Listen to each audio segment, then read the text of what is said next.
Hoy. Dare esta. Berio, Beo, tout, BSL, nous sommes dans le booster B. Là, concert. On a vu les vélos en ACR, normalement, il devait appartenir à ce groupe. Normalement. Mais la règle là exclut de ça parce que mon ami est beaucoup de ça. C'est un verbe qui.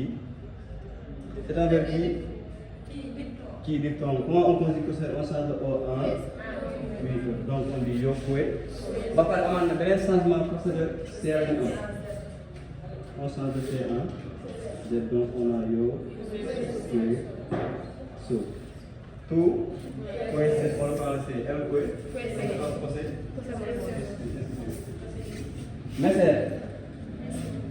c'est normalement il faut appartenir là. Mais aussi on dit yo.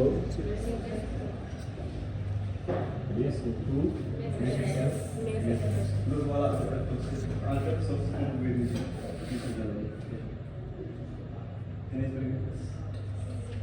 Par exemple, oui.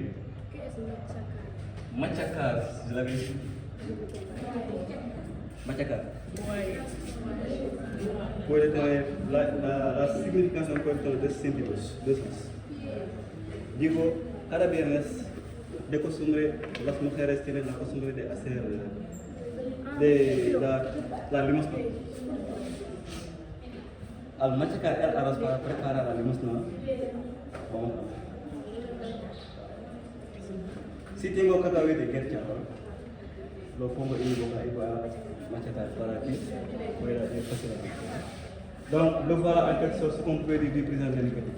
Si on dit présent, de manière avancée, tous les changements là, tous les verbes qui sont irréguliers au présent, les indicatifs sont irréguliers au sauf qu'on a des paramètres qui nous ont respectés.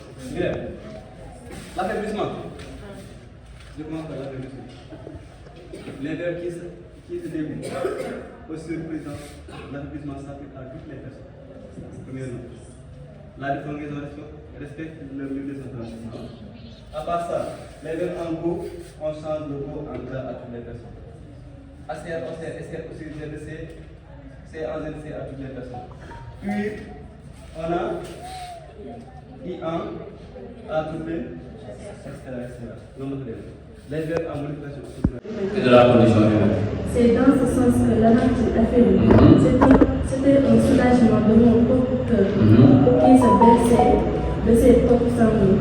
Autrement dit, c'est un aspect du désir. Toutefois, je me demande qui serait le rôle du romantique.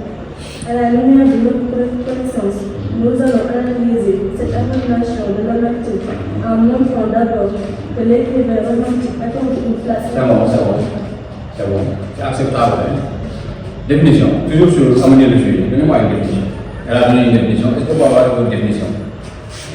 Qu'est-ce que vous avez trouvé là-bas? Oui? C'est un mouvement artistique et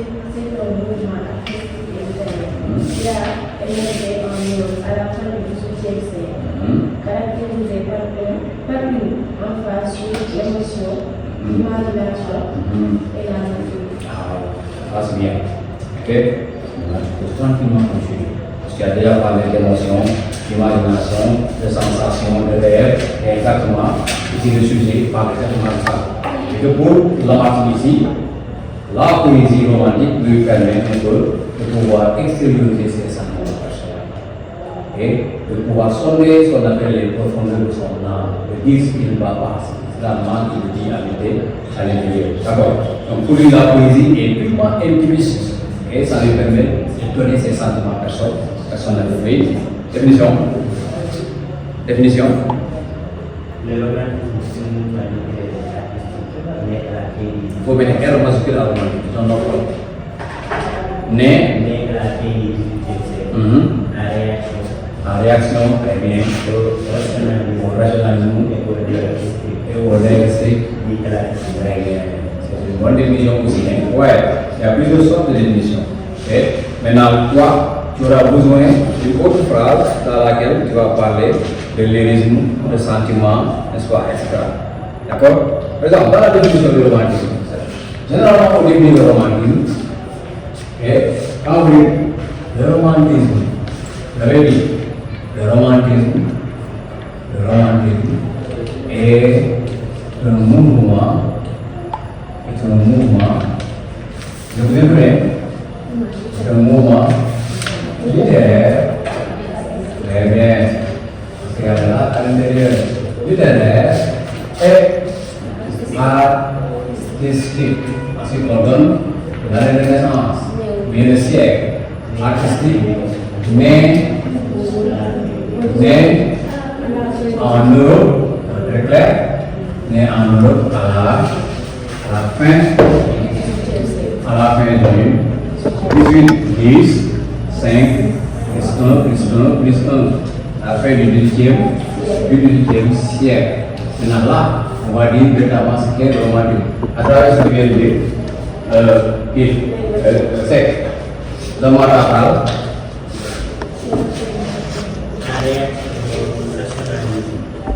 On en a besoin. Continue. On va dire donc, c'est un mouvement qu'on appelle, on va dire c'est un courant de pensée. C'est un courant de pensée qui entre en réaction. Oui, avec qui entre en réaction contre le rationalisme. Le rationalisme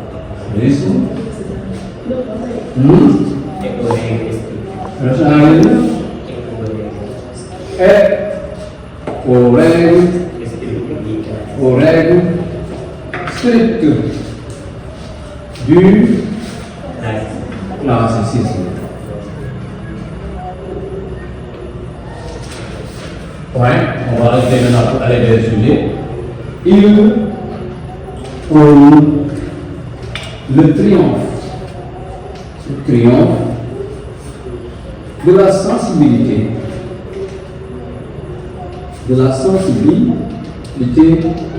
en âme. L'exaltation des sentiments, on est en train d'aller vers le sujet. L'exaltation des sentiments personnels, le désir pour le poète de communier avec la nature, Voilà, là, vous pouvez tranquillement poser votre sujet. D'accord? Là, vous pouvez poser le sujet maintenant. Après, vous allez.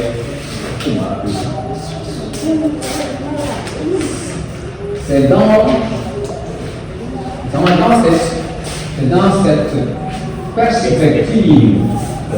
dans cette perspective, que Lamartine, toujours donner le nom, si le nom est donné, si le sujet a un moteur, il faut le citer, que Lamartine affirme. 2 points, on met le sujet, c'était un soulagement.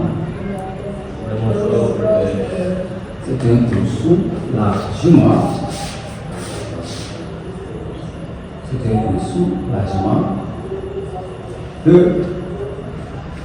mon propre que il se versait de ses propres sanglots. C'est-à-dire que le poète pleure sa souffrance à travers ses vers, à travers ses textes. Et c'est ce qu'il dit. Point. Là, ce qu'on remarque maintenant, c'est que dans cette affirmation de Lamartine, ce qu'on retient, c'est parmi les thèmes du romantisme, il y a ce qu'on appelle le lyrisme personnel.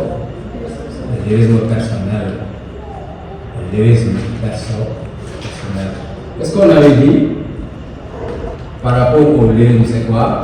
Dans son étymologie, on avait dit que le lyrisme, quel mot? Les mots, livre. C'est quoi un livre? C'est un instrument de. Vous avez oublié? C'est un instrument de musique. Le livre est un instrument de musique à cordes. Ok? Qui accompagnait les chansons tristes, des trouvailles, des trouvailles, c'est-à-dire des anciens poètes, simplement. D'accord? Et maintenant, les rythmes, les mots liés, instruments de musique, donc qui accompagnaient les chants tristes, et les anciens poètes, les anciens poètes du Moyen-Âge, les anciens poètes du Moyen-Âge. Okay? Maintenant, la chanson de poésie maintenant deviennent intimement liées. Okay? Et c'est ce qui débouche sur ce qu'on appelle l'exaltation des sentiments. Le poème romantique va effectivement s'inspirer de sa propre vie, s'inspirer de sa propre expérience, s'inspirer de son propre cœur pour pouvoir maintenant écrire. Le cœur devient une source d'inspiration dans le romantique. Le cœur devient une source d'inspiration. Une source d'inspiration qui permet au poète de traduire son mal, okay? Qui lui permet de dire son mal, de partager sa souffrance, son bonheur. Et si vous voulez, c'est pourquoi nous c'est dit ici, frappe-toi le cœur, frappe-toi le cœur. C'est là qu'est le génie. C'est là qu'est le génie. Frappe-toi le cœur, c'est là qu'est le génie. Et le cœur devient une source d'inspiration. Le poète souffre, partage sa souffrance. Et on est ici chez Lamartine qui a perdu sa compagne Jules Charles, qui a été ainsi ses musées, qui a été trahi par Georges Sand, qui a été ainsi ses Victor Hugo, qui a perdu sa fille Léopoldine, qui est morte noyée dans les eaux de la Seine. C'est ce qu'on appelle le lyrisme personnel. Okay? Ça part de l'écrivain romantique et ça revient à lui-même parce qu'il parle de sa propre vie, de sa propre existence. Maintenant, ce qui sera différent dans la deuxième partie, parce que là on nous demande de montrer que à un moment donné, il va dépasser l'expression de ses sentiments personnels, il va sortir de lui-même pour aller embrasser l'universel, il va parler des autres maintenant. C'est l'écrivain romantique devient engagé. Pourquoi? Parce qu'il va participer à des combats. Tel Victor Hugo dans les châtiments qui va combattre la politique de Napoléon. Tel Lamartine qui sera candidat quelque part et va un peu se mettre au côté du peuple, n'est-ce pas? C'est vrai. Hugo sera engagé dans les châtiments, dans les contemplations, il sera engagé dans le dernier jour de condamné à mort.